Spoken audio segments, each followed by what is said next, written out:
A'udzu billahi minasyaitonir rajim. Bismillahirrahmanirrahim. Bismillahirrahmanirrahim. Ngawiti isun kalawan nyebut asma Allah Subhanahu wa taala. Sifate Allah Ar-Rahmani kang maparinan nikmat agung ya Allah. Ar-Rahim turka maparinan nikmat ya Allah. Qala Syekhul Faqihul Waliyyus Shalihu Abu Abdullah. Qala Syekhu ngucap sapa Syekh kang ahli fikih al-waliyyu kang dadi wali. As-Shalihu kang saleh Abu Abdullah kunyahe Abu Abdullah. Muhammad bin Yusuf As-Sanusi nyatane Syekh Muhammad bin Yusuf kang bangsa Sanusi Al-Hasani kang bangsa Hasan. Rahimahullah ta'ala muga-muga ngarahmatan ing Syekh. Allahu sapa Allah ta'ala wa nafa'ana bihi wa bi'ulumi. Lan muga-muga ngamanfaati ya Allah na ini sun sadaya bihi kalawan Syekh. Wa bi'ulumihi lan kalawan pirang-pirang ilmu Syekh. Amin. Ai istajib du'ana. Moga-moga ngaijabah Tuhan ing doa isun sadaya. Kumaha ngucapna eta Syekh. Jadi makul kaul tina lafaz qala ngucap ing lafaz. Alhamdulillahi utawi sakabeh puji kutangtu kabeh Allah. Al-wasi'il judi wal 'aqai. Al-wasi'i turka al-wasi'i kang jembas. Al-judi turkang loman wal 'aqai lan kang ngaweku. Alladzi syahidat bi wujudihi wa wahdaniyatihi wa 'azimi jalalatihi. Wujubu iftiqaril kainati kulliha ilaihi. Alladzi syahida kang nuduhkeun biwujubi wujudihi kalawan wajib wujude Allah wa wahdaniyatihi lan tunggale Allah wa azimi jalalihi lan agung keagungane Allah wujubu iftiqaril kainati kulliha le wajib butuhe sakehe maujudat mungkinat kuliha sakabehe kainat ilaihi mari Allah. Al-ardu wasama'u al-ardu wasama'u nyatane bumi wasama'u lan langit maknane itu tegese ing dalem arah-arah kang sor wasama'u lan arah-arah kang luhur. Azizun tur kang agung. Alladzi an ayyakuna lahu syarikun. Kang saking yen ta'ana iku tetep lahu kadhe Allah syarikun korewa. Bitajiri syai'in ing dalem ngaropea sawiji-wiji ma ndi syai'in. Fata'ala Allahu jalla wa azza 'ani syuraka'ir rahim.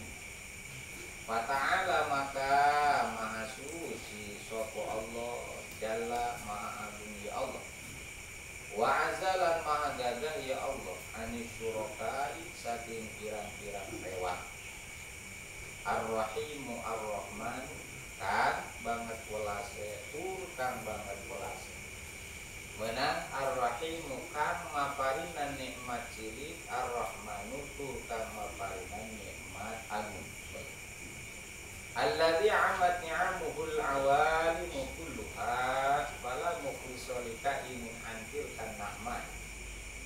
alladzi amat kang nyurambah ni'amuhu apa pirang-pirang nikmate Allah al awalima ing pirang-pirang alam kullaha sakabehe awal pala mukhliso inin antil kan na'man pala mukhliso maka waranakan nyalametkeun iku maujud kadue kang wujud saking mangkono-mangkono pirang-pirang nikmat atau pala mukhliso maka waranakan ngabersihkeun iku maujud lika inin antil kan na'mai saking mangkono-mangkono pirang-pirang nikmat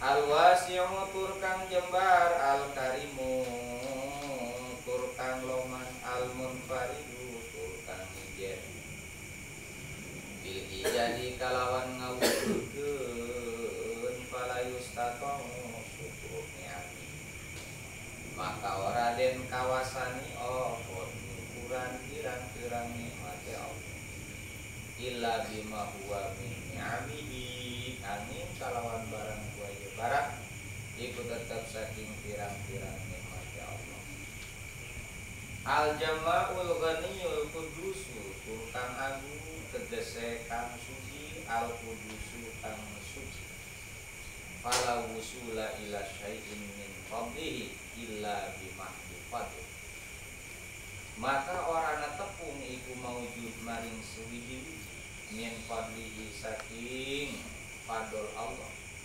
angin kalawan mulus anugerah Allah Ta'ala Rabbana wa jalla Rabbana pangeran Yesus sadaya wa jalla lan maha agung ya Rabbana anil awrad ta'ala Rabbuna itu misal ta'ala Rabbuna maha suci sapa pangeran Yesus sadaya wa jalla lan maha agung ya Rabbuna anil awrad saking pirang-pirang persediaan wa anil a'wani lan saking pirang-pirang rewah wal wukalai lan pirang-pirang wakil wal wujarai lan pirang-pirang wawakil atau lan pati wal wujarai lan pirang-pirang wawakil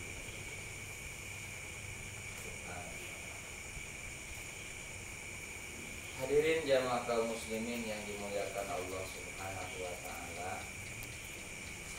Alhamdulillah kita panjatkan puji syukur kehadirat Allah Subhanahu wa taala bahwasanya pada malam hari ini sebagaimana biasa kita bisa hadir kembali di Masjid Alim dalam rangka menunjukkan kewajiban kita yaitu menuntut ilmu agama khusus yaitu mengkaji ilmu tauhid yang mana pada malam hari ini kita mulai mengkaji salah satu kitab tauhid yang lumayan besar ya, yang lumayan agak luas penjabarannya yaitu adalah kitab Ummul Barohim. Kitab Ummul Barohim ini dikarang oleh seorang ulama yang sangat luar biasa yaitu namanya Syekh Muhammad Ad-Dasuki. Kitab Ummul Barohim ini adalah syarah ya daripada kitab As-Sanusi yang dikarang oleh Sayyid Muhammad As-Sanusi Al-Hasani. Imam Sanusi ini ya salah satu termasuk gurunya buat Syekh Abdul Qadir Al-Jailani yang luar biasa. Banyak sekali karangan-karangan yang kitab-kitab beliau baik dalam ilmu fikih khususnya ya ilmu tauhid banyak sekali. Nah ini syarah daripada kitab Sanusi. Kalau kita akan bahas sedikit demi sedikit yang walaupun lumayan agak tebal ya, tapi insya Allah mudah-mudahan kita dapat mengerti semuanya.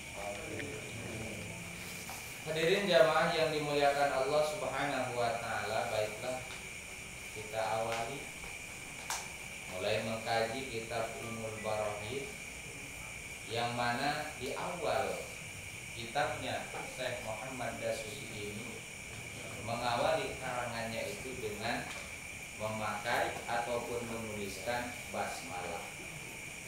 Maka beliau pun berkata, Bismillahirrahmanirrahim, dengan menyebut asma zat Allah Subhanahu wa taala.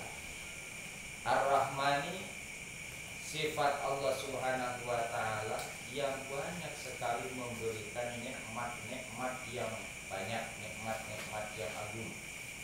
Ar-Rahim juga banyak sekali memberikan nikmat-nikmat yang kecil. Nikmat agung itu apa? Adalah nikmat iman dan nikmat Islam.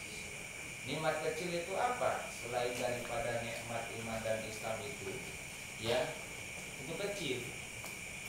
Seperti nikmat bisa makan, bisa merasakan enak, nikmat tidur, bisa mendengar, bisa melihat, bisa berjalan, ya. Kemudian dikasih harta benda, ya, dikasih kesehatan. Itu semuanya dibandingkan dengan nikmat iman dan nikmat Islam, itu semuanya kecil. Nikmat yang paling besar adalah nikmat iman dan juga nikmat Islam. Ya, ini kedua nikmat ini tidak bisa dipisahkan. Ya, nikmat iman tapi nikmat Islamnya kagak, ya, nanti bisa jadi hakekok. Nikmat Islam tapi nikmatnya kagak, imannya kagak, nanti bisa jadi orang munafik. Karena zaman dahulu itu orang banyak, zaman Kanjeng Nabi, ya, setelah Kanjeng Nabi wafat, luar biasa. Kembali lagi orang-orang menjadi murtad, yang dulu dipimpin oleh Musailamah Al-Kadzab. Musailamah Al-Kadzab itu adalah, ya, yang mengaku-ngaku sebagai nabi. Dia melarang orang sholat, melarang orang mengeluarkan zakat, yaitu Musailamah Al-Kadzab. Ya. Nah, pada waktu zaman Nabi pun, sewaktu Kanjeng Nabi masih hidup di Madinah, banyak sekali orang-orang yang menampilkan keislaman, tetapi keimanannya tidak. Makanya oleh Allah Subhanahu wa taala diberitahukan oleh Allah kepada Kanjeng Nabi, wa minan nasi may yaqulu amanna. Sebahagian daripada manusia penduduk Madinah itu, mereka berkata amanah, kami iman. Kami iman kepada Allah, kami iman kepada hari akhir, tetapi kata Allah, wa ma hum bimu'minin, padahal mereka itu tidak beriman, alias munafik. Karena tertutup oleh keislamannya. Sholat biasa sholat, berjamaah biasa, malah paling rajin kadang-kadang. Ya, bergaul dengan Kanjeng Nabi, bergaul dengan para sahabat. Mereka menampilkan keislaman mereka agar mereka bisa selamat daripada hukum Islam. Karena dengan keislamannya itu, musima dima'uhu wa ruhuhu wa amwaluhu, dijaga darahnya, dijaga harta bendanya, dijaga nyawanya, tidak boleh diapa-apakan. Ya, karena keislamannya. Tetapi mereka tidak mempunyai nikmat iman. Mereka tidak diberikan iman oleh Allah Subhanahu wa taala. Padahal sehari-hari bergaul dengan Kanjeng Nabi, padahal sehari-hari mereka bisa menyaksikan mukjizat yang Allah berikan kepada Kanjeng Nabi. Tetapi karena mereka munafik, tidak diberikan iman, maka hakikatnya mereka tetap jadi kafir. Bahkan orang munafik ini aswa'u halan minal kafir, lebih jelek keadaannya daripada orang kafir. Lebih jelek. Sehingga ancaman bagi mereka, siksaan bagi mereka itu adalah keraknya neraka. Innal munafiqina fiddarkil asfali minan nar. Sesungguhnya orang-orang munafik itu ada di dalam keraknya neraka. Naudzubillah. Makanya kedua nikmat itu, subhanallah, nikmat yang paling besar dibandingkan dengan nikmat-nikmat yang lain. Orang kaya belum tentu dia bisa beriman. Ya, Tapi orang miskin, walaupun ya dengan kemiskinannya, dengan keterbatasannya, dia mampu mempertahankan iman, dia mampu mempertahankan keislaman.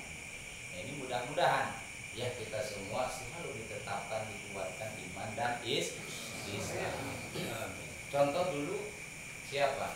Banyak sekali orang-orang ya yang begitu gigih mempertahankan iman, ya mempertahankan keimanan mereka sehingga mereka sanggup dibunuh, mereka sanggup dicincang, disiksa oleh orang-orang kafir. Di antaranya salah satunya di antaranya pada waktu zaman Khalifah Sayyidina Abu Bakar Siddiq.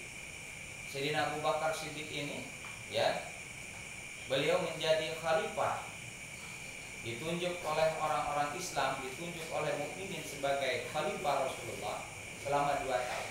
Dan dalam masa pemerintahan Sayyidina Abu Bakar Siddiq ini ya mulai timbul orang-orang murtad, timbul orang-orang ya yang kemudian mengeluarkan dirinya dari agama Islam, yaitu Musailamah tadi. Nah, di antara salah satunya adalah anak Ummu Imarah, Abdullah. Ini mereka Abdullah ditawan oleh Musailamah Al-Kadzdzab sehingga anak Ummu Imarah ini dipaksa agar dia mengakui kenabian Musailamah Al-Kadzdzab. Tetapi ia sanggup bertahan sampai tubuhnya, anggota badannya dicincang, dipotong-potong dan sampai kemudian meninggal. Tapi dia tetap, aku tidak beriman kepadamu wahai Musailamah, engkau adalah musuh Allah. Asyhadu alla ilaha illallah wa anna Muhammadar Rasulullah. Dia berani mempertahankan keimanannya, mempertahankan keislamannya, ya walaupun nyawa itu taruhan. Dan dari kemudian ya diperangilah oleh Sayyidina Abu Bakar Siddiq ya dengan pertempuran yang sangat luar biasa hebat. Ya akhir kemudian dimenangkan oleh pasukan Islam. Ya alhamdulillah. Nah, ini nikmat iman dan Islam. Tetapi sangat-sangat disayangkan pada zaman sekarang. Ya, dikarenakan karena jabatan, karena dipromosikan sebagai jabatan, diberikan bantuan, dia rela melepas iman. Na'udzubillah. Nah, di sini ajengan musannif sebelum mengarang kitabnya, beliau membaca basmalah. Dan ini adalah sudah menjadi hak tasnif. Sebagaimana yang diterangkan bahwasanya hak tasnif itu ada 8, ya, yang mana salah satunya adalah bagi seorang pengarang, ya, dia harus membaca basmalah ataupun menuliskan basmalah di awal karangannya ala sabilil wujubis sina'i wajib sona'iyah.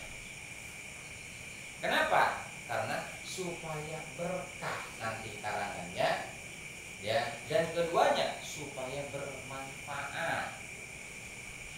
Makanya di awal ajengan musannif mengawali tulisannya ini dengan menuliskan Bismillahirrahmanirrahim.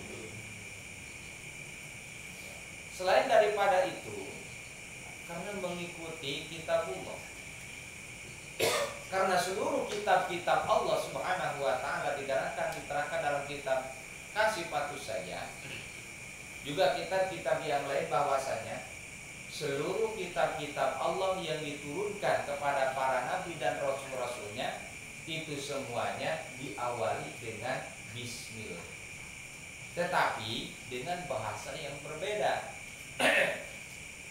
Dengan bahasa Ibrani, dengan bahasa Suryani, ya, dengan bahasa Arab.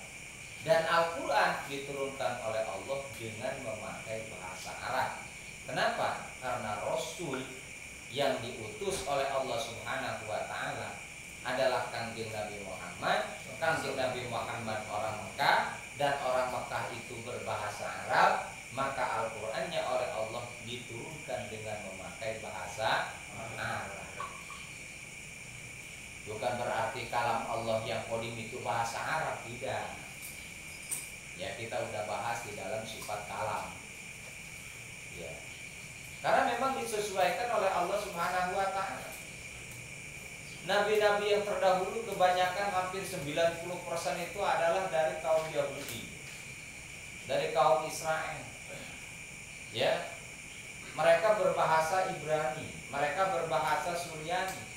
Maka kitab-kitabnya pun oleh Allah Subhanahu wa taala disesuaikan, yaitu dengan bahasa Ibrani dan bahasa Suryani. Kitab Taurat, kitab Zabur, kitab Injil, bahkan suhuf para nabi-nabi dan rasul-rasul kebanyakan memakai bahasa Ibrani dan bahasa Suryani. Tetapi secara keseluruhan bahwasanya seluruh kitab-kitab Allah Subhanahu wa taala ini diturunkan diawali dengan bacaan basmalah, dengan menyebut nama Allah, dengan menyebut asma Allah yang Maha Pengasih lagi Maha Penyayang, menurut bahasa Indonesianya seperti itu. Ya. Makanya tidak aneh sebetulnya seluruh agama itu mengajarkan kasih sayang. Kenapa? Lawang pada pangkalnya satu, agama Allah ya dibangun atas dasar kasih sayang. Tetapi mereka tidak mengerti ini. Ini maaf, slogan-slogan mereka cinta kasih, cinta kasih, cinta kasih. Tetapi kan kebuktiannya kan tidak. Nah, kalau orang Islam sudah jelas Bismillahirrahmanirrahim, dengan menyebut asma Allah, dengan menyebut nama Allah, ya Ar-Rahman yang Maha Pengasih, Ar-Rahim turba dan Maha Penyayang. Jelas harus kasih sayang. Kalau kita kasih sayang, insya Allah Allah Subhanahu wa taala pun akan sayang kepada kita. Irham man fil ardi yarhamkallah man fis sama. Kasihanilah orang-orang yang ada di bumi, maka malaikat pun akan mengasihi kalian. Ya. Ini kadang-kadang kita kurang kasih sayang. Kurang kasih sayang. Bismillahirrahmanirrahim. Nah, Bismillahirrahmanirrahim. Kalau kita bahas antara satu kalimat per kalimat daripada basmalah ini, yang mungkin tidak cukup 2-3 pertemuan. Kalau kita bahas keseluruhan, karena basmalah ini ya seluruh ilmu-ilmu, seluruh makna-makna kitab-kitab yang Allah turunkan ke dunia ini, seluruh ilmu itu semuanya terkumpul dalam basmalah. Bagaimana diterangkan juga di dalam kitab tafsir Fatihah, tafsir ayatul Fatihah. Juga kitab-kitab yang lain, diantaranya juga ada diterangkan dalam kitab Ibnu Hamdun. Ibnu Hamdun, kitab Ibnu Hamdun adalah syarah kitab Alfiyah. Alfiyah dikarang oleh Syekh Ibnu Malik 1000 bait. Ini disarahi, yang diperjelas oleh para alim ulama, oleh Ibnu Aqil, oleh siapa lagi, Usmuni, Hudori, Ibnu Hamdun, ya, dan yang lain-lain. Nah, salah satu diantaranya adalah syarah kitab Alfiyah Ibnu Hamdun. Dalam mensyarahi kitab Alfiyah membahas basmalah ini, ternyata subhanallah, ya, seluruh makna, seluruh isi kitab-kitab Allah Subhanahu wa taala itu semuanya dikumpulkan di dalam Al-Qur'an. Jadi kalau kita baca Al-Qur'an itu sama dengan membaca seluruh kitab Allah. Ya, di dalam hadis-hadis yang lain diterangkan, ya, kita membaca Al-Qur'an itu ya itu sama dengan membaca seluruh kitab-kitab Allah yang Allah turunkan kepada para nabi dan rasulnya. Seluruh makna Al-Quran, seluruh isi Al-Quran, seluruhnya dikumpulkan di dalam Qalbul Quran, ya, yaitu di dalam surat Yasin. Seluruh makna Yasin dikumpulkan dalam Fatihah, 7 ayat. Dan seluruhnya dari 7 ayat dari Fatihah itu seluruhnya dikumpulkan dalam basmalah, dan seluruhnya itu dikumpulkan dalam bak lapan bismillah.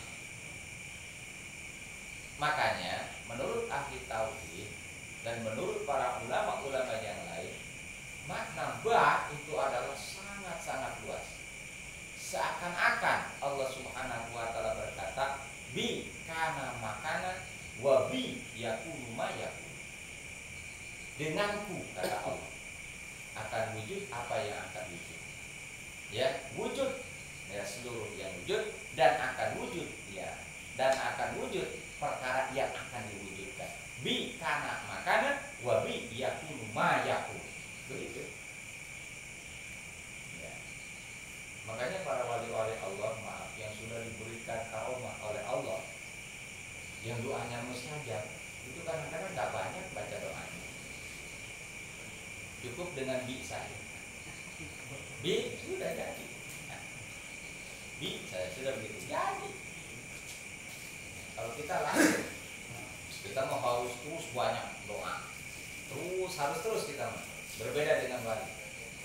Ya, kalau wali itu dengan bi saja cukup. Dalam hati saja sin saja sudah cukup. Tapi kalau kita mah lain, harus sampai jontor gitu ya. Nah, harus terus banyak doanya. Kenapa? Berharap agar salah satu doa itu dikabulkan. Ya, harus banyak doanya. Ya, kenapa bagi kita harus begitu? Karena kalau kita itu ya tahu sendiri dari sifat keilmuan, ya, dari faktor-faktor yang mendukung diijabahnya doa itu ya, lumayan agak jauh lah gitu ya. Makanya harus banyak. Mungkin ada salah satu dari sekian doa itu yang diijabah. Gak apa-apa sampai duel, sampai kontor, gak apa-apa. Lama para wali juga begitu, asalnya Pak wiridan itu, dikit itu harus sampai sekian ribu sampai jutaan. Awalnya sih mungkin ya ratusan. Awalnya ya mungkin 3 kali. Saya pertama ijazah dulu dikit 3 kali aja. La ilaha illallah 3 kali aja, 3 kali. Pada sholat 3 kali, la ilaha illallah. Nah sesudah itu kata guru, ya tambah jadi 11 kali. La ilaha illallah. 11 kali la ilaha illallahnya, 11 kali. Dan ternyata 11 kali itu ternyata langsung diijazah dulu silsilahnya sampai langsung ke Sultan Maulana Hasanuddin 11 kali. La ilaha illallah 11 kali. Terus tingkatin sampai 165. 165 terus sampai tingkatin. Ya, mulai agak meningkat agak ribuan. Ya, sama Allah-Allahnya 7.000 tiap malam. Terus sampai la ilaha illallahnya sampai ratusan ribu. Saya Asnawi Caringin setiap pada sholat itu saya caringin itu baca zikirnya 200.000 setiap pada sholat. 200.000. Nah kalau kita baca 200 itu sampai kapan ini? Mas ini udah masuk kerja ini. Jangan direct mulu. Waduh. Nggak keburu kalau kita istirahat paling setengah jam. Ya, terus mungkin 2-3 kali ya mungkin nggak apa-apa. Tapi kalau tulisan begitu di SP, surat pemberhentian, bukan peringatan. Ya. Jadi SP-nya itu sudah bete aja gitu, bebas tugas. Mas kalau besok nanti jangan di sini bikinnya ya gitu. Memang harus begitu, harus banyak. Harus banyak. Ya, sebab apa? Diawali dengan zikir lisan dahulu. Dibiasakan dengan lisan. Makanya kan dalam hadis-hadis ya diterangkan bahwasannya zikir itu janganlah sampai kering bibirmu, jangan sampai kering mulutmu, itu harus dibasah selalu dengan zikir kan gitu. Harus dengan zikir lisan. Nah kalau sudah lisan terus-terusan berzikir, ini akan nyambung ke hati langsung, sebab di dalam hati ini pun ada mulut, ya. Kalau sudah dilatih dengan lisan, maka dengan sendirinya hatinya ini terus berzikir. Nah kalau hatinya sudah terus berzikir, terus-terusan dari setiap peredaran darah, sendi-sendi, seluruhnya, bulu-bulu yang ada di tubuh kita ikut berzikir, sudah tinggal sir nantinya. Makanya munasabah para wali Allah dengan bi saja cukup, dengan sir saja cukup. Kenapa? Karena zikirnya sudah mendarah daging. Makanya nggak aneh ketika seorang ulama ya difitnah kemudian sampai dibunuh, begitu tetesan darahnya mengenai ya tanah, ini menuliskan lafaz Allah Allah Allah dan wangi. Kenapa? Karena zikirnya sudah mendarah daging. Ya, coba aja bayangin, ini rambut kalau kita hitung berapa rambut kita? Berapa rambut kita nih jumlahnya? Sekian tak kita. Ditambah dengan kumis, bulu alis, godek, bulu katek, seluruhnya itu ikut berzikir. Maka munasabah kita 200 balik terus-terusan, balik cuma satu kali aja, la ilaha illallah, sudah cukup. Kenapa? Karena seluruh sendi-sendinya, seluruh rambutnya itu ikut berzikir. Begitu. Makanya nggak ada 200.000 sebentar. Kalau kita 200.000 lumayan, mabok mikir nantinya. Ya bisa mabok mikir begitu. Ya. Nah ini. Bismillahirrahmanirrahim. Dan juga banyak sekali faedah-faedah ya kita membaca basmalah. Ya, banyak hadis-hadis yang menerangkan tentang keutamaan membaca basmalah. Tetapi yang kita maksudkan di sini adalah ya basmalah ataupun ilmu tauhid yang berhubungan dengan basmalah. Makanya saya tadi katakan bahwasannya seluruh ilmu-ilmu itu seluruhnya dikumpulkan dalam basmalah, yaitu di dalam babnya lafaz basmalah. Maka dibahas ya dengan ilmu apapun masuk ke dalam basmalah. Kenapa? Lawang seluruh ilmu dikumpulkan dalam basmalah. Ya. Nah, kita sekarang ini insya Allah akan mengkaji tentang ilmu tauhid. Coba kita bahas sedikit basmalah ya dari jihad ilmu tauhid. Ya, dan ini pun sebagai hak tasni, hak karangan, ya harus membahas sedikit tentang basmalah yang berhubungan dengan ilmu yang akan dikaji. Makanya di dalam mabade, ya pancakaki awalan bahwasanya yang bagi di kulli syari'in fi fannin ay yatakallama ya alal basmalati fi fannin al-masyru'i fi atau bi tarfin mimma yunasibuha. Baik sekali dan hukumnya sunnah bagi orang yang akan mengkaji satu fan ilmu, dia berbicara, membahas ya sepercik saja ya membahas basmalah dengan ilmu yang akan dikajinya. Kita akan mengkaji ilmu tauhid karena kitab Ummul Barahin ini adalah ya kitab yang menerangkan tentang tauhid. Maka coba kita bahas basmalah tersebut dari sisi ilmu tauhid. Maka kata ajengan musannif, beliau berkata Bismillahirrahmanirrahim. Ba yang ada di dalam lafaz bismi itu ya itu baknya menunjukkan memberikan faedah, memberikan makna lil isti'an. Annal ba'a lil isti'anah ala wajhit tabarruk. Karena ba itu banyak sekali mempunyai faedah. Kalau kita kaji kitab Uqud Nujuman ataupun kitab kitab biar kecil Qawaidul I'rab, nah itu diterangkan, atau dalam kitab Mughnil Labib. Nah, Mughnil Labib agak tebal kitabnya. Ya, Mughnil Labib. Nah, itu diterangkan makna-makna daripada huruf-huruf. Nah, ba di dalam lafaz bismillah ini adalah memberikan faedah, memberikan makna lil isti'anah. Artinya apa? Meminta pertolongan kepada Allah atas dasar tabarruk ngalap berkah. Makanya tabarruk di dalam Islam itu diperbolehkan. Ngalap berkah diperbolehkan.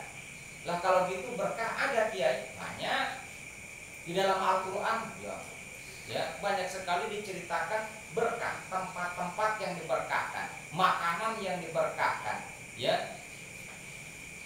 Contoh seperti dalam surat apa itu yang sering kita baca ya, alladzi barakna haulahu linuriyahu min ayatina. Ternyata ada tempat-tempat yang Allah dikasih keberkahan. Karena daripada kata berkah itu sendiri nama waziyadah, artinya tumbuh dan tumbuh atau tambah-tambah kebaikan, itulah berkah. Tambah-tambah kebaikan. Bukan berarti kita meminta dengan bismillah, salah. Meminta itu harus kepada zat Allah, bukan selain Allah. Tetapi makanya di sini oleh ajengan musannif dikatakan ala wajhi tabarruk, atas dasar ngalap berkah.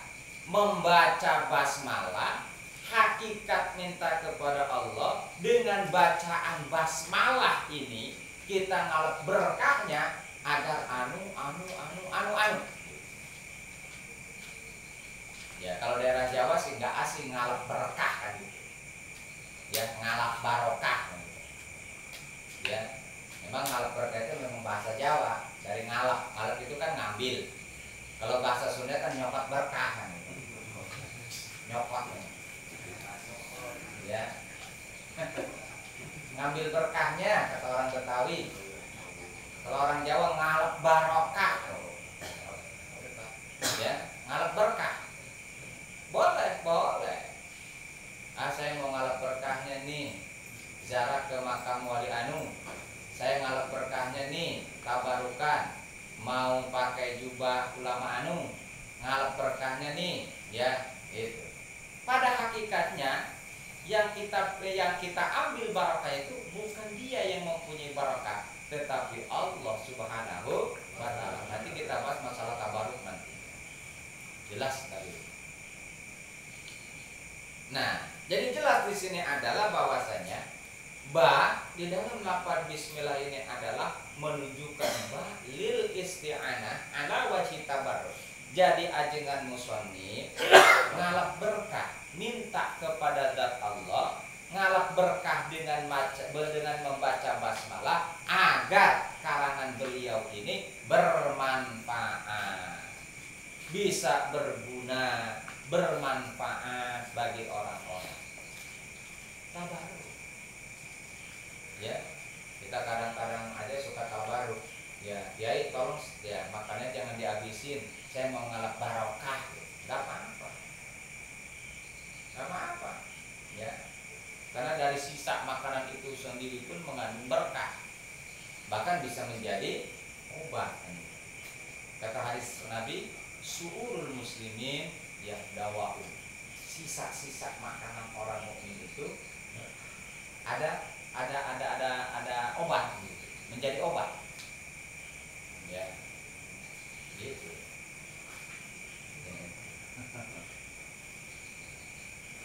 Jadi ngalap barokah.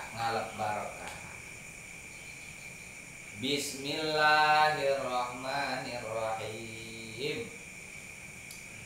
Di sini lafaz ismi diedofatkan kepada lafzul jalalah. Ismi itu nama, Allah itu pun nama sebetulnya. Ini kita bahas dari awal dulu. Ismi maknanya adalah nama. Allah itu pun sebuah nama. Nah, tetapi berbeda. Ya, kalau ismi itu secara keseluruhan berarti am. Keseluruhan itu adalah am. Nama banyak. Semuanya mempunyai nama. Ya, langit nama, bumi nama anu, nama untuk anu. Bahkan kita sendiri nih, siapa namanya? Ya, Boy. Oh, Boy namanya. Iya, Boy itu nama. Nama untuk siapa? Nama untuk sesuatu makhluk atau manusia yang dinamakan Boy. Nah, itu adalah am. Ya, makna umum, makna keseluruhan. Nah, di sini diidopatkan kepada lafaz Allah. Allah itu adalah ismun lidzatil wajibil wujud nama bagi zat yang wajib adanya. Jadi zat yang wajib adanya namanya Allah. Jadi Allah itu nama bagi zat yang wajib adanya. Tuhan lah, Tuhan. Nama ya untuk Tuhan. Ya, nama untuk Tuhan. Tuhan yang wajib adanya. Yang wajib adanya, wajibul wujud. Nah, jadi dengan menyebut nama Allah, dengan menyebut nama Allah. Nah, berarti otomatis di sini ismu itu sendiri adalah lafzul am. Lafaz Allah itu adalah lafaz khusus. Karena selain daripada Allah, Tuhan, ya selain daripada Allah itu tidak bisa dikatakan nama Tuhan. Jadi Tuhan kita namanya Allah. Ya, berbeda dengan Tuhan-Tuhan yang orang-orang anggap Tuhan. Jadi lafaz Allah adalah nama untuk zat yang wajib adanya, yaitu Tuhan. Jadi lafaz Allah adalah nama untuk Tuhan kita, nama untuk zat yang wajib adanya. Itu adalah khos. Karena lafaz Allah itu sendiri adalah lafaz makrifat kalau kata anak santri. Sebab Allah itu asal katanya dari al-ilahu. Asal kata daripada ilahun. Ya, ilahun itu adalah kullu ma'bud. Setiap yang disembah itu adalah Tuhan. Tetapi tidak semua ya Tuhan itu namanya Allah. Tidak. Ilahun itu isim nakirah. Ilahun namanya adalah Tuhan. Maknanya adalah Tuhan. Ya. Nah, di sini dikasih alif lam, jadinya al-ilahu. Kalau sudah dikasih alif lam berarti ma'rifat khusus untuk satu. Kemudian ditafhimkan bacanya jadinya Allah. Nah, kalau sudah Allah maka otomatis selain daripada Allah itu bukan Tuhan. Selain daripada Allah bukan Tuhan. Matahari yang disembah oleh orang Jepang yang beragama Shinto dianggap Tuhan oleh mereka, itu bukan Tuhan. Nabi Isa yang dianggap oleh mereka sebagai Tuhan anak, itu bukan Tuhan. Buddha Culai, Dewi Kwan Im, Siddhartha Gautama, atau Dewa Krishna, Dewa Indra, Dewa Zeus, ya, dianggap Tuhan oleh orang-orang Yunani kan. Itu adalah bukan Tuhan. Atau sama orang Jawa sebelah sana yang batunya gede-gede, yang perutnya panjang-panjang, yang suka disembah-sembah, itu bukan Tuhan. Atau yang suka ditaruh di depan rumah, bertari, kemudian bawa perutnya gendut, kemudian bawa pentungan, namanya Dewa Kentung, itu juga bukan Tuhan. Iya, itu Tuhan Kentung katanya. Iya, Tuhan Kentung. Atau lain-lain lagi, ya, itu bukan Tuhan. Bukan Tuhan. Yang jadi Tuhan hanyalah satu, yaitu Allah Subhanahu wa ta'ala. Begitu.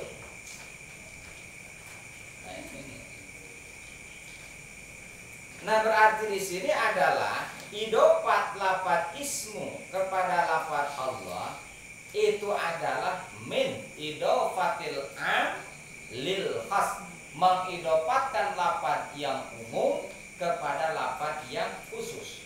Jadi maknanya adalah abtadi'u mutabarrikan bi ayyi ismin min asma'ihi ta'ala sawaun kana jalan ala dzati faqat kalafzi Allah au alaiha au ala sifat. Jadi kata dengan musannif ya, seolah-olah dia mengatakan seperti ini, seolah-olah aku memulai karangan ini dengan ngalap barokah. Ya, ngalap barokah dengan nama-nama dari nama-nama Allah Subhanahu wa taala. Baik itu nama-nama yang menunjukkan terhadap zat ataupun nama-nama yang menunjukkan terhadap sifat-sifat Allah. Seperti mana tadi? Nanti di depan, Ar-Rahman, Ar-Rahim. Karena nama-nama Allah Subhanahu wa taala itu banyak. Ya, kalau begitu kita meminta kepada nama? Tidak. Karena meminta kepada nama itu bisa jadi musyrik. Nah, terus bagaimana kaitannya? Ngalap barokah. Ngalap barokah itu bukan berarti menyembah kepada asma itu, tidak. Tapi ngalap barokah adalah ya hakikatnya meminta kepada Allah dengan menyebut asma-asma Allah. Di dalam Al-Quran sendiri Allah Subhanahu wa taala berfirman, walillahil asmaul husna fad'uhu biha. Allah Subhanahu wa taala itu mempunyai nama-nama yang bagus-bagus. Ya, wad'uhu biha, kamu minta dengan asma-asma itu. Artinya apa? Dengan melalui asma-asma itu minta oleh kamu kepada Allah. Berarti pada hakikatnya minta kepada zat Allah dengan menyebut asma-asma Allah. Itulah ngalap barokah. Jadi ngalap barokah dengan asma-asma Allah. Nah ini kalau orang nggak ngerti tauhid kan, kalau begitu kita musyrik dong, ya nyebut-nyebut ya Rahman, ya Rahim, ya Rozak, ya Kafi, ya Latif, berarti musyrik. Tidak. Karena itu adalah mimbabi tabarruk, ngalap barokah. Atau bisa dikatakan dengan mimbabi tawassul. Tawassul meminta dengan asma Allah, melalui asma Allah meminta kepada zat Allah. Ya. Nah, ini harus bisa membedakan. Ya. Makanya boleh kita meminta kepada zat Allah dengan asma-asmanya, melalui asma-asmanya, baik asma yang langsung dipakai untuk zatnya. Zat Allah kan namanya Allah kan? Zat Allah itu namanya Allah. Tetapi selain nama Allah itu, Allah Ta'ala pun mempunyai nama-nama. Hampir yang diturunkan oleh Allah ke alam dunia ini, yang diberitahukan kepada para nabi dan rasul itu 4.000 nama. 4.000 nama. Ya. Yang dikumpulkan dalam seluruh kitab-kitab Allah. Yang di dalam Al-Quran itu ada 100 nama. Dalam Al-Quran 100 nama. Yang dizohirkan 99 nama. Yang disamarkan 1 nama, yaitu adalah Ismul A'zam itu. Makanya dalam hadis dikatakan dalam Adhkar Nawawi, wa inna lillahi tis'atan wa tis'ina isman. Allah Subhanahu wa taala mempunyai 99 nama. Ya. Karena yang satu tidak dizahirkan dalam Al-Qur'an, ya, maka oleh Kanjeng Nabi disebut 99. Padahal jumlahnya 100. Karena yang zahir, jahilnya 99. Baca, ayo 99 Asmaul Husna. Harus hafal. Iya, udah hafal apa belum ini? Yang sudah alhamdulillah, yang belum yang ngapalin lah. Nama artis aja, nama pemain bola sekian banyak, liga apa tuh? Inggris. ya si Lamper, si siapa lagi itu, waduh, pada hafal. Coba Asmaul Husna lah, ya, gitu, ya. Ya kalau nama-nama Inggris kan ada pokok crunch itu, crunch apa? Kita crouch ya, crouch ya, itu pokok crunch itu. Apalagi itu banyak. Apa kok pemain bola? Coba asma Allah, tolong deh apa? Karena ada jaminan. Man aqsaha dakhala jannah. Barang siapa yang dihafal luar kepala, di luar kepala asma Allah, jaminannya adalah surganya Allah. Alhamdulillah. Asmaul Husna. Makanya salah satu caranya para alim ulama, khususnya ijazah dari para habaib, ya, ketika kita punya anak bayi nih, anak bayi, ya, ini supaya melekat Asmaul Husnanya itu, ya, ini tiap hari tulis di keningnya. Walaupun tidak ada nas yang khusus sifatnya, ya, tetapi para habaib memakai itu, para alim ulama menganjurkan seperti itu, ya, karena tidak ada larangan pula, gitu kan? Tidak ada larangan pula, ya, tidak ada perintah pula, itu hukumnya boleh. Al aslu fil asya'i al ibahat. Karena di sini tabaruk tiap hari tulis Asmaul Husna di kening si bayi itu. Ya, yang pertama Allah, nanti besok Ar-Rahman, besok naik tulis Ar-Rahim, terus sampai 99 asma Allah. Dan ternyata subhanallah, ini menambah kecerdasan si anak. Ternyata urat-urat syaratnya ketika dituliskan nama-nama itu, ini bekerja luar biasa. Jadi sangat-sangat sensitif lah gitu.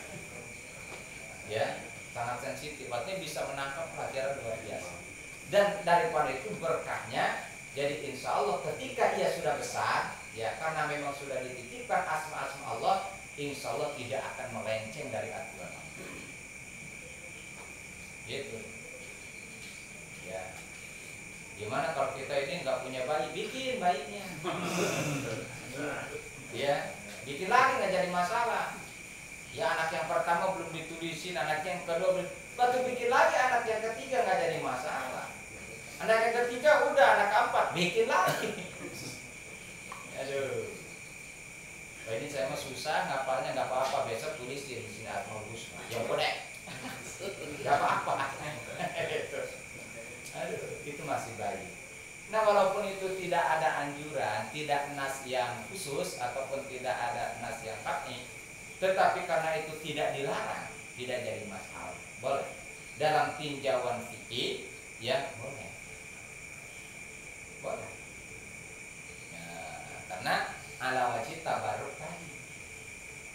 Terkecuali kalau ditulisnya di tempat-tempat yang kurang bagus, itu nggak boleh. Ya, nah, apa-apa tuh, bayi tulis besok Ar-Rahman, Ar-Rahim, Al-Malik, Al-Qudus, As-Salam, Al-Mu'min, Al-Muhaimin, terus ini Asmaul Husna.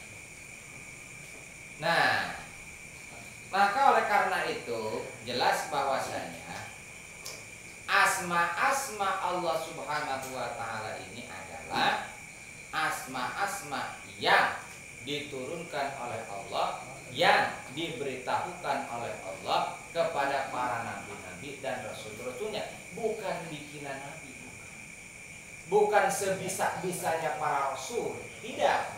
Kenapa? Karena asma Allah Ta'ala itu adalah amrun tauqifiyun, urusan agama, dan Allah sendiri yang memberitahukan namaku itu adalah Ar-Rahman, Ar-Rahim, Al-Malik, Al-Qudus, As-Salam, dan selanjutnya.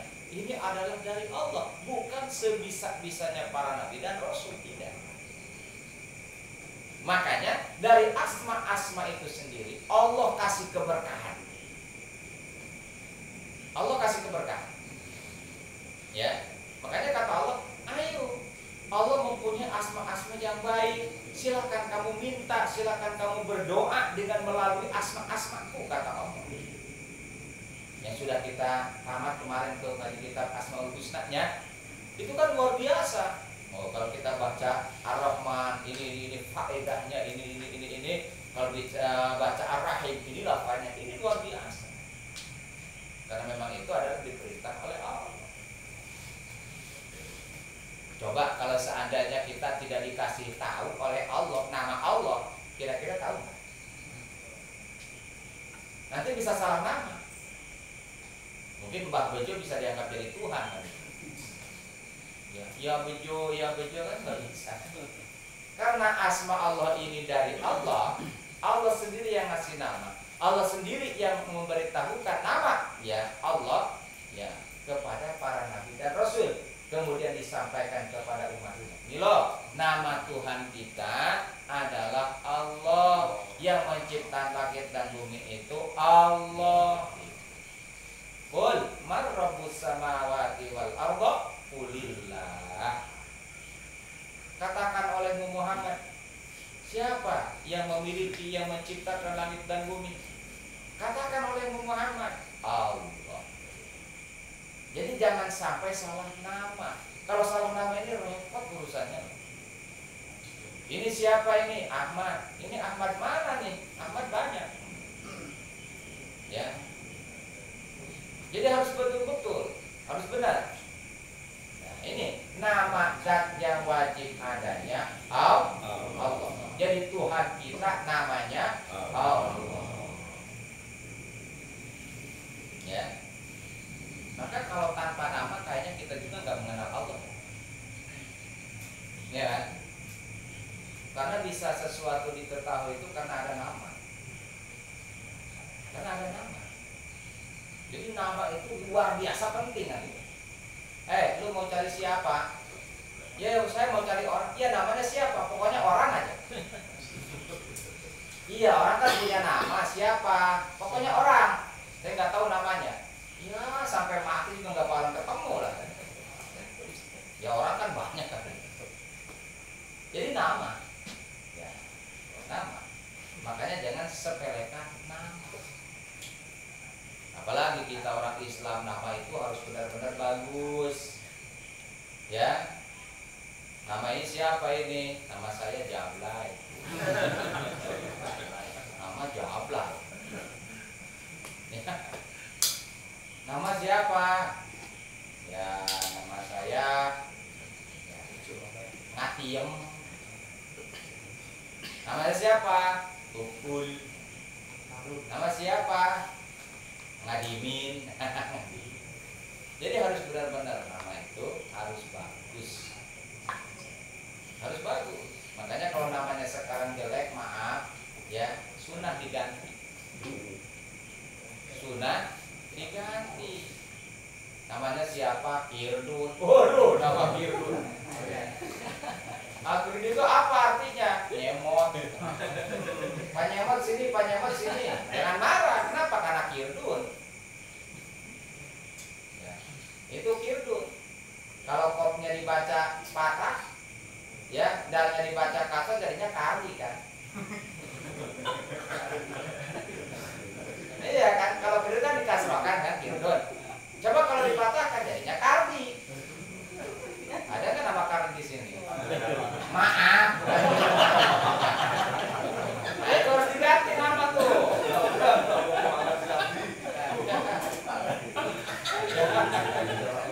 Gitu. Kalau Karni sih agak mendingan. Nah kalau udah Kardi.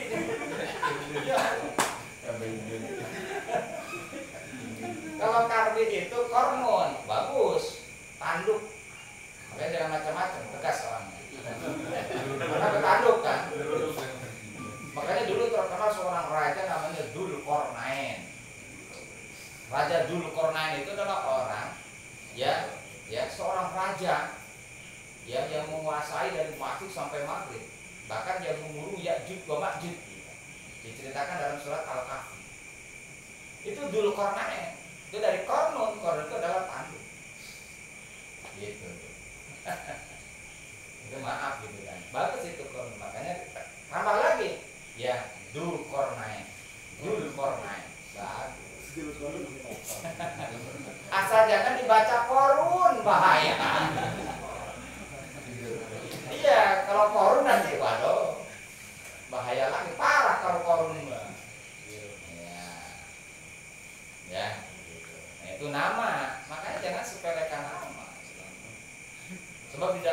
Islam itu nama itu ya diatur ya.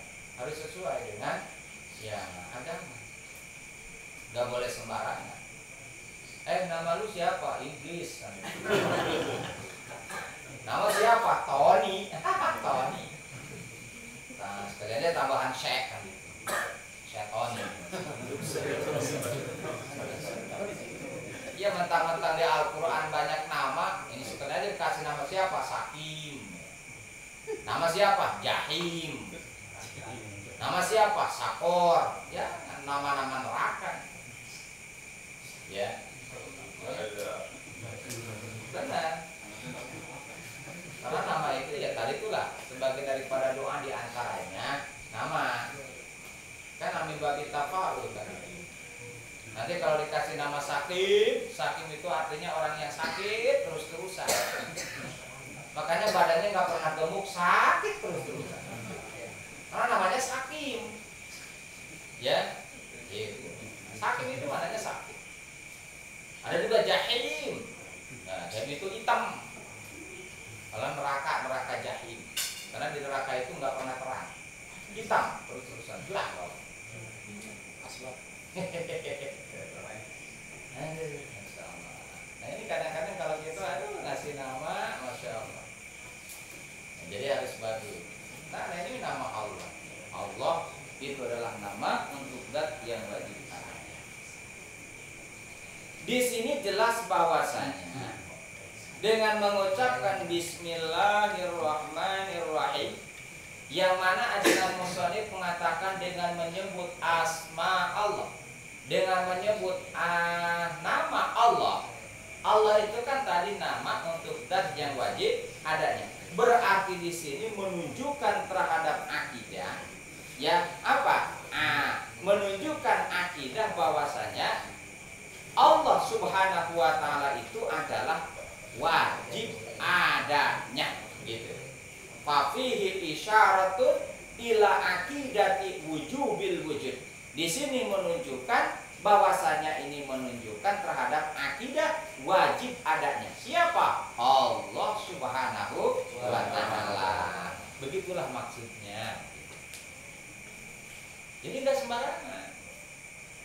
Ya. Nah, berarti dengan demikian Allah Subhanahu wa taala ini wajib adanya. Wajib adanya. Mustahil enggak adanya. Gitu. Makanya di dalam kitab-kitab yang lain diterangkan bahwasanya wallahi alamun lidzatil wajibil wujud. Bahwa lafaz Allah ini adalah menunjukkan terhadap zat yang wajib adanya. Nah, ini menjadi satu akidah. Kita harus yakini bahwasanya Allah Ta'ala itu wajib adanya. Makanya nanti dijadikan salah satu sifat ya yang wajib adanya di zat Allah adalah sifat wujud. Ar-Rahmani Ar-Rahimi, sifat Allah. Di antara sifat-sifat Allah Subhanahu wa taala Ar-Rahman, yang Maha Pengasih.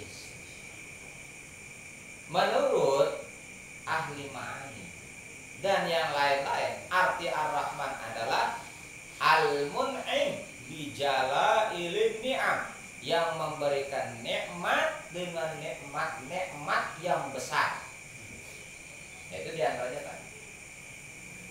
Ya. Ar-Rahman adalah ay kasirur rahmah, bisa. Yang banyak sekali kasih sayangnya, yang banyak sekali memberikan nikmatnya. Bahkan kalau kita hidup kan nikmat Allah gak bakal kehitung kan, kata Allah. Wa in ta'uddu ni'matallahi la tuhsuha. Jika kalian menghitung nikmat-nikmat Allah, la tuhsuha. Kalian tidak dapat menghitung nikmat Allah. Makanya kan sudah saya terangkan kemarin, ya, kata Kanjeng Rasul, ada orang sebelum kamu yaitu beribadah selama 500 tahun. Ya. 500 tahun ibadah kepada Allah, begitu meninggal, kata Allah, para malaikat, bawa dia ke dalam surga. Orang tersebut mengatakan, dengan amal-amalku ya Allah. Tidak, bukan dengan amal. Lalu dengan apa ya Allah? Aku kan sholatnya banyak, puasanya banyak, ibadah tidak berhenti-henti kepadamu selama 500 tahun. Mungkin bisa ya amalku ini memasukkanku ke dalam surga karena ibadahku. Kata Allah, bukan dengan ibadahmu, tapi dengan rahmatku, kata Allah. Dia ngotot, kata Allah, kalau kamu ngotot, udah malaikat gusur, masukin ke dalam neraka. Gak ada urusan. Gak ada urusan dengan ibadahmu, gak ada urusan sama sekali. Gak percaya orang itu. Ya Allah, mana pahala ibadahku? Oh, kamu pengen pahala? Malaikat timbang sekarang. Dia ibadah, pahalanya selama 500 tahun itu timbang. Dengan nikmat, satu nikmat yang aku berikan kepadanya, dengan nikmat pandangan saja ditimbang. Pahalanya pahala ibadahnya selama 500 tahun dengan ditimbang nikmat dapat melihat ya di diri orang itu ditimbang, ternyata begitu sama. Kata Allah, mana untuk balasan atau untuk imbangan nikmat-nikmat yang lain? Nikmat mendengar, nikmat bisa merasakan, nikmat tidur, bahkan sampai nikmat mengeluarkan air. Mau pernah nikmat enggak ya? Hah? Ya nikmat kan. Banyak orang dia pengen keluar angin juga balik operasi kan. Itu nikmat juga kan. Ayo mana balasannya, timbangan itu, amal itu? Ya. Kata Allah Subhanahu wa taala, enggak sanggup kan ibadah selama 500 tadi untuk mengimbangi nikmat Allah. Ini lebih jalan ilmiah. Ya, malaikat gusur, masukin dia ke dalam neraka. Sebelum masuk ke dalam neraka, dia taubat, meminta kepada Allah, mengakui bahwa ibadahnya itu tidak apa-apanya dibandingkan dengan nikmat yang Allah berikan kepadanya. Sesudah itu kata Allah, malaikat jangan ke neraka, masukkan saja dia ke dalam surga dengan rahmat. Nah, kalau kita kan masya Allah, sholatnya perlu dipaksa. Ada sholat khusyuk dikit karena punya masalah. Iya, punya masalah baru khusyuk sampai nangis-nangis kan. Oleh karena begitu kan sholat kita. Ya, mau dikir kepada Allah karena ada hajat. Benar. Ya. Entah itu pengen dapat nikmat, entah itu pengen ditolak bala kan gitu. Ya memang itulah memang Allah Subhanahu wa taala itu ya agar si manusia tersebut dapat mendekatkan diri kepada Allah itu diuji dengan berbagai macam ujian. Ada orang kalau nggak sakit-sakit ini orang nggak bakalan nyebut-nyebut Allah, maka dia diuji dengan sakit itu. Orang ini kalau nggak dikasih susah nggak bakalan ingat kepada Allah, maka Allah kasih dia susah. Benar? Ya. Ada orang, ya ada orang nggak bakalan sholat kalau belum punya duit banyak, dikuasai duit banyak. Kan ada kepada bilang kalau udah punya duit banyak, mungkin sholat juga udah tenang kan gitu. Iya kan? Benar kan gitu. Padahal belum tentu ujian juga. Ujian. Kan ada pepatah gitu kan. Nanti aja ntar sholat mah kalau udah duit banyak, rumah udah kebangun, mobil udah kebeli, istri udah 4, udah bangun. Aduh, kasus. Kalau istri 4 baru mikirin sholat gitu. Mikirin gilir aja udah susah. Itu kan diuji oleh Allah. Jadi Allah Subhanahu wa taala membikin sesuatu itu agar gimana? Agar umat itu selalu ingat kepada Allah. Ada yang diuji dengan kekayaannya, ada yang diuji dengan sakitnya, ada yang diuji dengan kemiskinannya dan segalanya. Kadang-kadang orang bisa musuh itu kalau punya masalah, susu banget sholatnya malam-malam, kata kiai, ini kerjain nih. Ini sholat hajat dulu baru kerjain ini. Kan musuh banget loh. Karena ada masalah kan gitu. Gak apa-apa, intinya ingat kepada Allah. Benar. Ya. Gitu. Ya sebetulnya itu. Makanya apapun yang diberikan oleh Allah itu, kalau kita tahu Allah sayang kepada kita, nggak jelek. Dikasih musibah sayang Allah kepada kita, dikasih susah Allah sayang kepada kita. Agar apa? Agar intinya supaya ingat terus kepada Allah. Nah ketika itu lulus, maka oleh Allah dihilangkan dan jadi pahala. Nah ini al-mun'im bijala ilim ni'am. Jadi Allah yang memberikan nikmat-nikmat yang baik. Makna ar-Rahman. Ar-Rahim, dan Allah Subhanahu wa taala Maha Rahim, Maha Penyayang. Maha Penyayang. Ya, Allah memberikan nikmat-nikmat yang kecil, ya, nikmat-nikmat yang kadang-kadang kita lupakan, memberikan nikmat yang kadang-kadang kita anggap sepele. Kadang-kadang kita kan nggak bisa merasakan nikmat sehat, ya. Kadang-kadang kita nggak bisa merasakan nikmat sehat itu aja.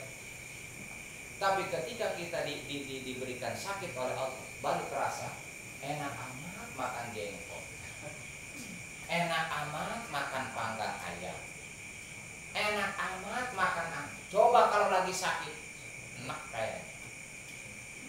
Kadang-kadang nikmat sehat ini kadang-kadang nggak terasa sama kita. Ya, makanya kalau kita pengen ngerasain nikmat sehat, coba sakit dulu. Tidur nggak enak, makan nggak enak, apapun serba nggak enak. Tapi kalau sehat, jangankan makan dengan apa-apa, dengan sate juga masya Allah. Bener, ya kan? Dengan sate, jadi enak gitu Pak ya. Enggak, maksudnya ya cukup. Kalau orang dulu kan masya Allah, cukup dengan nasi saja udah subhanallah. Apalagi dulu zaman Jepang, itu nasi itu langka kayaknya Pak ya. Dulu itu pakai bur-bur gitu, jagung, korok-korok, tiwul. Itu makan nasi walaupun nggak apa-apa campur garam, cukup digeremin aja, enak. Cukup digeremin aja, ya, enak. Tapi kalau sakit, aduh kita sakit, banyak yang bawain panggang, banyak yang bawain apel, bawain jeruk. Ya, yang makan itu yang nungguin yang sakit. Yang sakit nggak mungkin makan, enggak lah. Nanti serba makan gitu. Itu al-mun'im bihaqairiha. Ai bidaqaiha. Nah, kita kembali lagi. Apa sih yang dimaksud dengan Rahman ataupun Rahim? Ya, karena lafaz Ar-Rahman itu diambil daripada kata rahmah. Kalau rahmah itu artinya apa? Rahmah itu artinya adalah riqatun fil qalbi wa antafun taqtadi tafaddula wal ihsan. Kalau bahasa Sundanya riqat itu jorojoy, berebei, ya, berebei di dalam hati. Rai ada keretak di dalam hati, ingin anu. Nah ini mustahil bagi Allah. Kenapa? Karena urusan Allah Ta'ala itu ya tidak direncanakan oleh Allah. Kenapa? Karena semuanya udah diciptakan sama Allah, tidak direncanakan. Makanya salah kalau kita nyebut rencana Allah, salah. Riqatun fil qalbi. Nah, kalau riqatun fil qalbi itu hampir sama dengan makhluk. Nih, kita pengen ngaji. Nah, dari Aisyah tadi dalam hati kita sir, pengen amat ngaji ini nanti malam. Nah, itu riqat fil qalbi.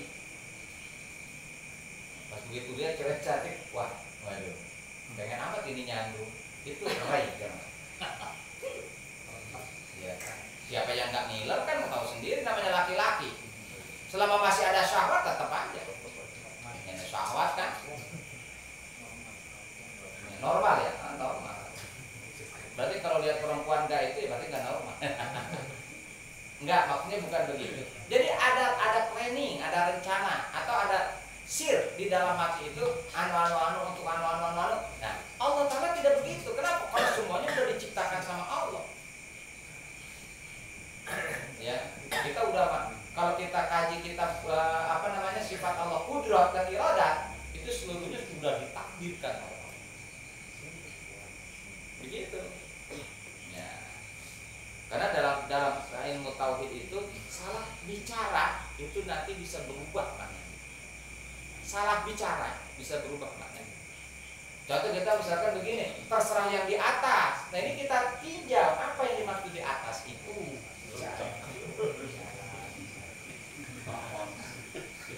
Apa yang di atas itu maksudnya?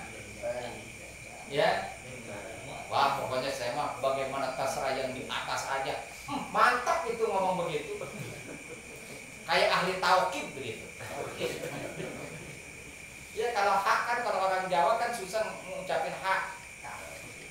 Alhamdulillah jadi alhamdu, al-fatihah jadi al-fatihah, tauhid jadi tauhid. Jadi kayak seperti ahli tauhid lah gitu. Itu bagaimana terserah yang di atas aja. Nah ini awas. Kenapa? Salah bicara ini berbeda.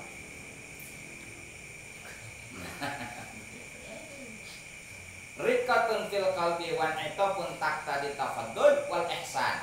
Yang mana ada sir di dalam hati itu ya untuk melakukan tafaddul wal ihsan, untuk memberikan sesuatu. Jadi ada rencana dulu dong kalau begitu. Iya. Nih misalkan orang ini berbuat baik kepada kita, kemudian terus timbul sayang di hati kita. Nanti besok mah gua kasih duit lah, nanti besok mah gua bantu lah. Nah, itu yang seperti itu mustahil ada di Allah. Itu mustahil ada di Allah. Ya, karena itu sama dengan makhluk. Makanya, awas, kita sudah kaji kudrat irodat. Irodat Allah, kudrat Allah, irodat Allah, ya, itu tidak bisa dirubah karena ikhtiar manusia. Tidak. Ya. Itu. Kenapa? Karena seluruhnya sudah ditakdirkan oleh Allah. Dan masalah mengenai takdir itu sendiri, ada yang ditakdirkan oleh Allah, yang suatu saat apabila dikehendaki oleh Allah dirubah, bisa dirubah. Tetapi bukan ikhtiar kita yang merubah itu. Awas, bukan ikhtiar kita yang merubah itu. Kalau kita kan lain, misalkan ini tadi orang ini kok rajin benar, saya nurut banget ke kita. Besok mah gua anu lah gitu. Gua anu gitu. Itu tidak seperti itu. Tidak terdorong oleh itu. Begitu maksudnya gitu. Ya. Nah, nanti kita bahas kudrat irodatnya nanti di depan. Nah, wahiyya bihadzal makna mustahilatun fi haqqihi ta'ala fatu'tabaru fi haqqihi ta'ala bi'tibari musabbibiha al-qarib wa huwa iradatul ihsan awil ba'id wa huwa al-ihsan. Jadi begini. Jadi Ar-Rahman dengan makna tadi riqatun fil qalbi wan itafun taqtadi tafaddul wal ihsan, ini mustahil di haknya Allah, maka dihitung ya di dalam haknya Allah dengan melihat, dengan melirik musabbibnya. Ya. Apa itu musabbib? Iradatul ihsan, menghendaki kebaikan. Atau dengan makna baiknya, dengan makna yang agak jauhnya adalah ihsan. Jadi Allah Subhanahu wa ta'ala yang memberikan nikmat kok sebegitu. Tidak ada lagi selain Allah yang dapat memberikan nikmat.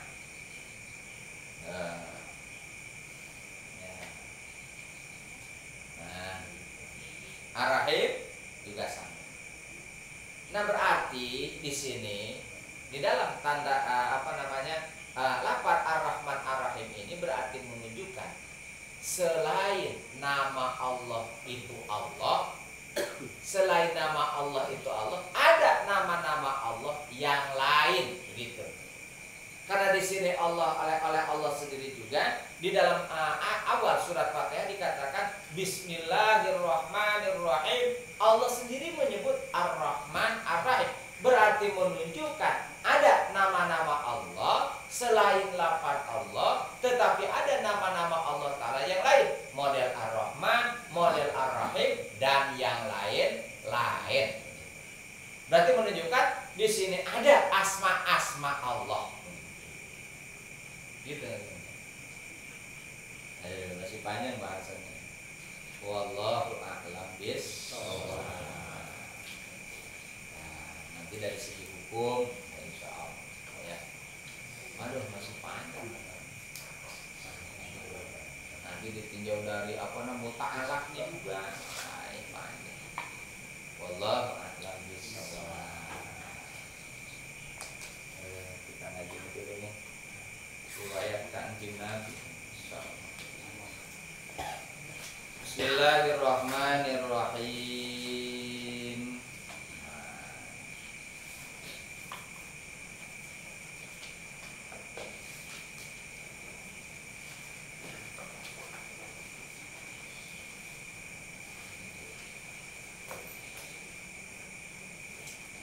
Waruya annahu qala yauma idzin syaran lan diriwayatkeun apa satuna Abdul Muthalib iku ngucapi Abdul Muthalib ari kala iki pa adkhala kul Ka'bah tawaqqa indah.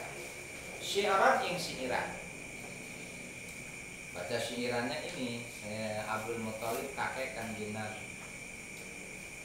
Alhamdulillahilladzi atani hadzal gulama thayyibal ardani qad sada fil mahdi alal gilmani u'iduhu bil baiti dil arkani hatta arahu balighal bayani u'iduhu min syarri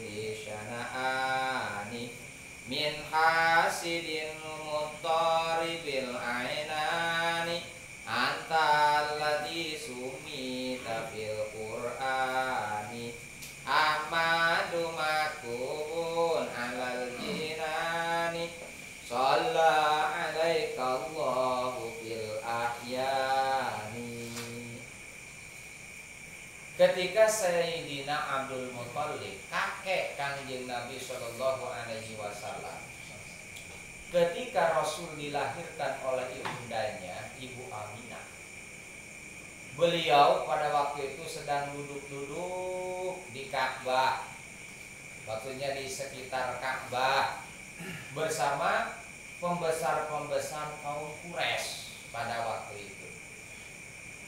Ya. Kemudian ada utusan yang diutus oleh Ibunda Aminah untuk memberitahukan kepada Abdul Muthalib tentang kelahiran cucunya yaitu Rasulullah Shallallahu Alaihi Wasallam. Abdul Muthalib pun merasa gembira sangat luar biasa. Kenapa merasa gembira? Ya karena dikabarkan cucu yang dilahirkan ini adalah seorang anak laki-laki. Anak laki-laki yang sebelumnya memang diimpikan oleh Abdul Muthalib. Nah, kenapa diimpikan? Karena pada suatu ketika beliau bermimpi bahwasanya ada keluar apa? Empat rantai dari punggung Abdul Muthalib yang ke atas menembus langit, yang ke bawah menembus bumi, dan yang ke sampingnya seluruhnya. Akhir kemudian dia bertanya kepada ahli takbir mimpi, ahli pentafsir mimpi pada waktu itu. Ternyata dikatakan oleh pentafsir mimpi itu bahwasanya nanti akan keluar dari kamu seorang manusia yang akan memimpin langit dan bumi, yang akan menjadi panutan, pemimpin langit dan bumi. Nah, ketika Ibunda Aminah melahirkan Rasulullah dan diutus utusan untuk mengabari Abdul Muthalib, ini bilang sangat luar biasa. Langsung beliau buru-buru mendatangi Ibu Aminah di rumahnya dan langsung menggendong Kanjeng Nabi. Dan Kanjeng Nabi pun sudah rapi. Kenapa? Begitu lahir, ini sudah langsung ditutup oleh malaikat Jibril ya dengan kain sutra yang berwarna hijau. Langsung dibedong. Kalau dalam bahasa itu dibedong. Makanya jangan aneh begitu bayi baru lahir dibedong, nggak aneh. Sebab kali ini dibedong oleh malaikat Jibril. Kalau sekarang kan beda ya, kata dokter, kata bidan nggak boleh dibedong kan. Makanya jalan itu pengkang begini. Kalau dibedong ya berapi, ya rapi. Ya, makanya kalau orang-orang tua dulu itu jalannya bagus, nggak pengkang. Kalau sekarang jalannya kayak gorila, karena nggak dibedong kan. Dibedong dengan sutra hijau. Yang semana sebelumnya itu sudah dibawa keliling-keliling oleh malaikat Jibril, mengelilingi seluruh alam dunia ini. Terus oleh Abdul Muthalib ya, dibawa Kanjeng Nabi tersebut, fa'adkhalahul Ka'bata, dimasukkanlah ke dalam Ka'bah, dibawa masuk ke dalam Ka'bah. Wa qoma indaha, dan Abdul Muthalib berdiri di dalam Ka'bah, yad'allah ta'ala, memohon kepada Allah Subhanahu wa ta'ala dengan khusyuknya, wa yashkuruhu, dan bersyukur kepada Allah ala ma'atau, atas apa yang diberikan Allah kepada Abdul Muthalib, yaitu adalah diberikan cucu yang sangat luar biasa, yaitu Kanjeng Nabi kita Muhammad sallallahu alaihi wasallam, dibawa keliling. Makanya jangan aneh ya, ketika kita punya anak, kita ngaranin marhabain, suka dikelilingin begitu. Ini tapahulah ya, diperkenalkan.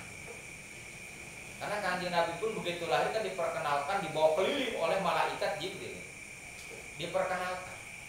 Nah, ini dimasukkan ke dalam Ka'bah sambil berdoa dengan khusyuknya, dan dia pun sambil membaca syiar. Makanya jangan kaget, ya Nabi salam alaika, kelilingin bayinya. Abdul Muthalib sambil membaca syiar. Syiar itu dalam bahasa kitanya nyanyian. Kalau bahasa ini adalah singing, lap. Iya kan? Singing, lap. Saking cintanya dan bersyukur kepada Allah. Nyanyi ya, sambil bernyanyi, alhamdulillahilladzi a'tani hadzal gulama thayyibal ardani. Alhamdulillahilladzi a'tani, segala puji hanya milik Allah, alladzi a'tani, yang telah memberikan kepadaku, hadzal gulama, bayi ini, atau yibal ardan, yang baik-baik silsilah keturunan.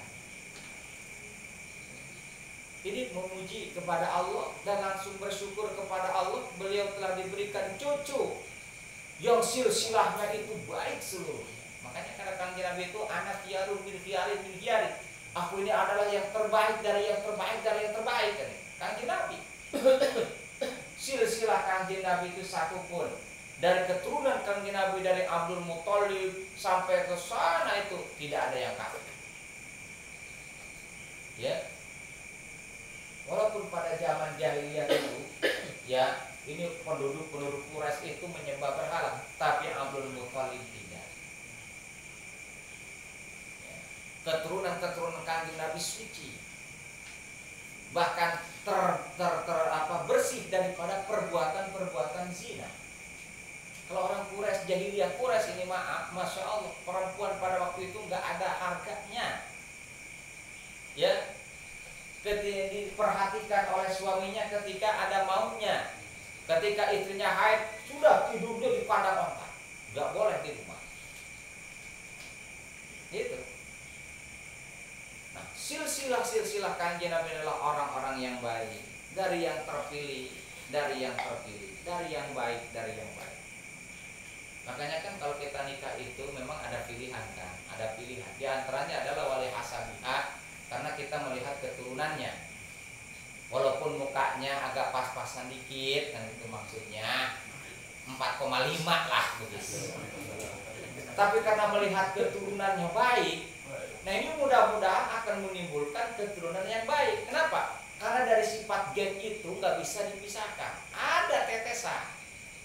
Ini kalau dia tetesan biru nih, mungkin darahnya agak coklat kan. Wali hasabiha, karena keturunannya. Silakan kita mau mengawini wanita itu ada 4 faktor. Karena kecantikan, tapi kalau kita mengawini perempuan karena kecantikan akan cepat hilang, akan cepat bosan. Kalau kita mengawini perempuan itu karena harta bendanya akan memperbudak kita. Suatu saat akan habis, akan menjadi hina. Ya, keturunan insya Allah agak mendingan dikit. Ini karena memang keturunannya bagus, ya kadang-kadang akhlaknya bagus. Dan terpenting adalah karena agamanya. Fasfar bidzatid taribat yadaka. Ya. Yang paling bagus sih, ya cantik, ya kaya, ya anak kiai. Itu kan? Dan santri. Wow, itu min fadilah. Ya, ini wanitanya udah jelek, anak jawara, susah lagi, jablay, parah banget itu. Masya Allah, apanya yang mau dibanggakan kan gitu? Iya, jawara sekarang bukan jawara yang dahulu. Ya, aduh, Masya Allah. Makanya kan ada pilihan. Nah ini Kanjeng Nabi ini thayyibal ardan, silsilahnya yang baik-baik. Ya, silsilahnya, garis keturunannya yang baik-baik. Qad sada fil mahdi alal gilmani uiduhu bil baiti dil arkani. Qad sada fil mahdi, telah memimpin Kanjeng Nabi ini fil mahdi terhadap bayi-bayi yang berada di dalam ayunan. Qad sada fil mahdi alal gilman. Ya. Bayi ini, gulam ini maksudnya Kanjeng Nabi yang telah menjadi pemimpin atau yang memimpin terhadap seluruh bayi-bayi yang ada dalam ayunan. Kanjeng Nabi paling utama. U'iduhu bil baiti dzil arkan, ya, aku memohon perlindungan. Ya. Bil baiti dzil arkan, dengan wasilah Baitullah yang mempunyai tiang-tiang. Artinya apa? Meminta perlindungan kepada Allah dengan Baitullah yang mempunyai tiang-tiang. Karena tiang Ka'bah itu ada 3 kalau tidak salah. 3 di dalamnya itu, di dalamnya. Ya kalau pinggir-pinggirnya itu kan 4. Ya, ada rukun Hajar Aswad, ada rukun Iraqi, ada rukun Syam dan rukun Yamani. Ya, jadi kita muternya itu sebelah kiri. Muter gitu sambil baca subhanallah walhamdulillah wala ilaha illallah wallahu akbar. Terus selama tawaf baca itu. Nanti pas rukun Yamani, ya rukun Yamani baca antara rukun Yamani dengan rukun Hajar Aswad baca Rabbana atina fid dunya hasanah wa fil akhirati hasanah wa qina adzabannar. Nah, di rukun Yamani sampai lambaikan tangan begini. Lambai tangan tapi jangan pegang, lambaikan tangan cium terus muter. Begitu. Ini hajat ini Baitullah. Ya. Baitullah. Hatta arahu baligul bayani, sehingga aku melihat bayi ini maksudnya adalah Rasulullah baligul bayani, ya, sebagai penyampai yang jelas. Kanjeng Nabi itu kata Rasulullah, Kanjeng Nabi beliau mengatakan utitu bi jawami'il kalim. Aku diberikan oleh Allah itu jawami'il kalim. Kata-katanya jelas, mudah dimengerti, ya, jelas sehingga diterima oleh masyarakat. Kalau kita lali ngomong sih ngomong pintar tapi kadang-kadang nggak ngerti kan ini. Ada kadang-kadang seperti itu, ngomongnya sih intelek tapi nggak ngerti kita yang dengarnya. Apa itunya yang terlalu pintar, apa kitanya yang terlalu bodoh kan begitu. Kayaknya begitulah kira-kira. Makanya kan standar-standar aja, sesuaikan dengan mustameknya kalau ngomong itu. Ya, kalau ngomong dengan kita ngobrol dengan orang Sunda ya bahasa Sunda aja. Ya, kalau kita ngobrol dengan orang Sunda pakai bahasa Jawa ya kelanggar kan. Ya. Gitu. Atau kita ngobrol dengan orang Jawa pakai bahasa Inggris, itu sama aja. Ya, makanya kan kata Rasulullah itu ya sesuaikan dengan mustameknya, sesuaikan. Ya. Takallamu bi bagaimana dulu Pak saya. Ya. Jadi kan ini baligul bayan sebagai penyampai yang jelas. U'iduhu min syarri sanaan. Aku, ya, memohon perlindungan untuknya, maksudnya untuk Kanjeng Nabi, min syarri sanaan, daripada pemilik-pemilik kejahatan.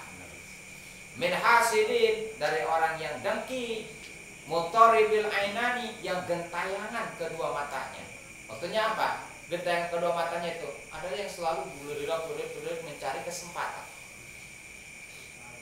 Ini Abdul Muthalib meminta perlindungan kepada Allah dengan melalui Baitullah. Ini sama mimbabi tawasul. Atau tadi ngalap barok. Sama halnya seperti kita nanti berdoa di multazam kalau yang umroh insya Allah.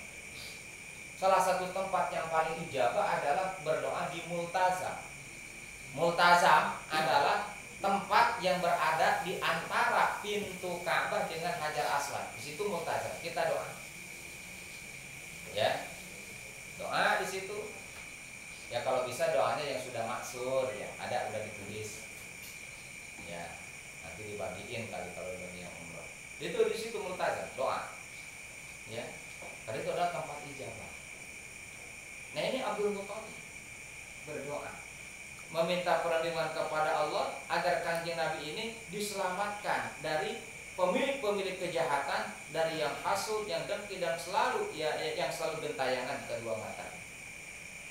Anta ladzi sumita fil Qur'ani Ahmadu maktubun alal jinani. Engkaulah Muhammad sumita fil Qur'an, yang telah diberikan namanya fil Qur'ani, di dalam Al-Qur'an. Jadi Kanjeng Nabi ini telah tertulis di dalam Al-Qur'an namanya Ahmad atau Muhammad. Bahkan Ahmadu maktubun alal jinan. Nama Ahmad ini atau nama Muhammad ini telah tertulis di pintu-pintu surga. La ilaha illallah Muhammadur Rasulullah. Ya, asma Muhammad itu, nama Kanjeng Nabi kita itu ada 201 nama.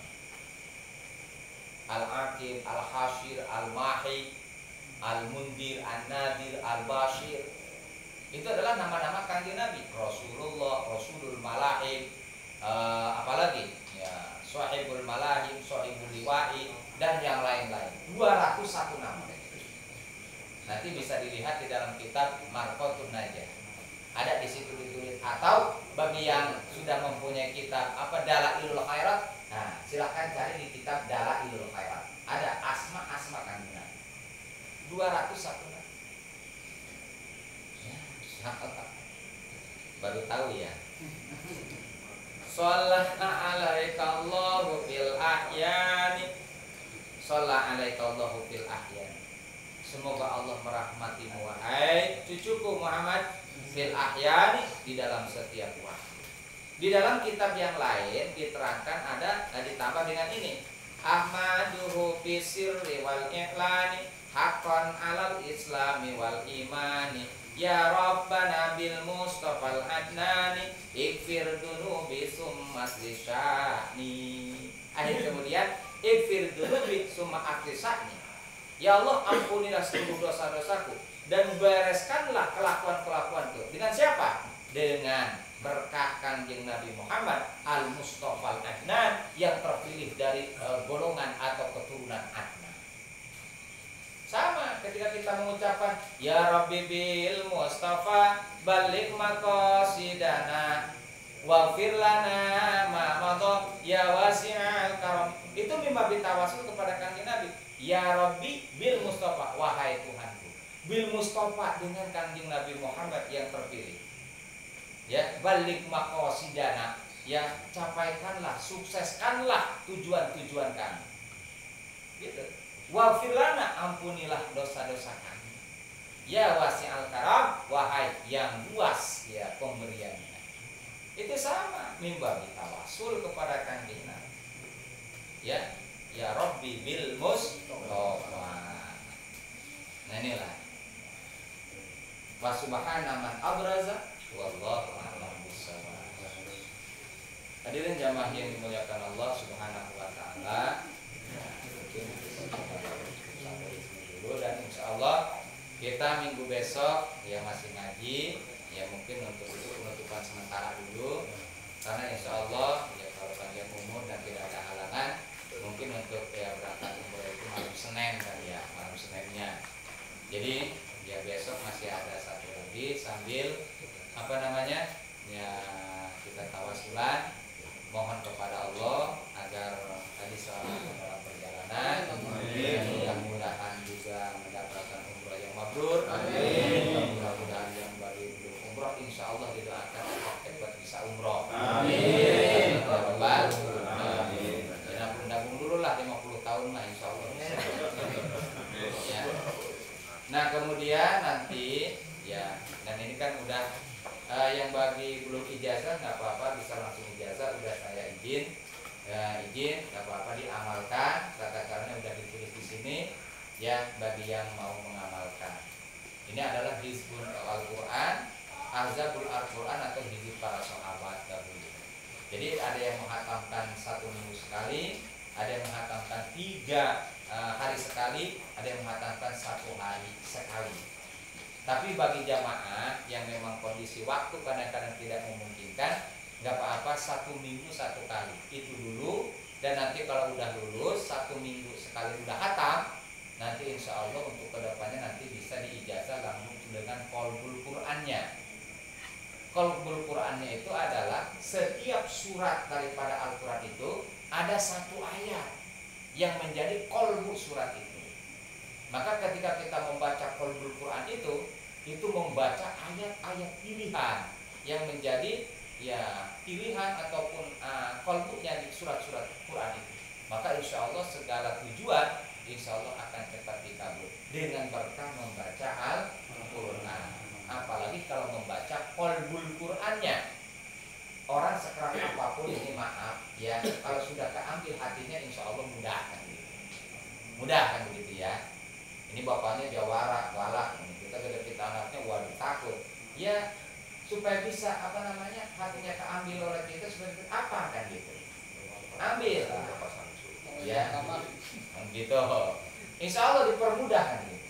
Maka qalbul Quran pun begitu. Dan baca Al-Quran itu innahu ya'ti yaumal qiyamati syafi'an, bahwa Quran ini nanti akan memberikan syafaatnya di hari kiamat bagi orang yang membaca ya. Maka ini sangat-sangatlah penting bagi kita agar senantiasa selalu membaca Al-Quran. Walaupun tidak mengerti,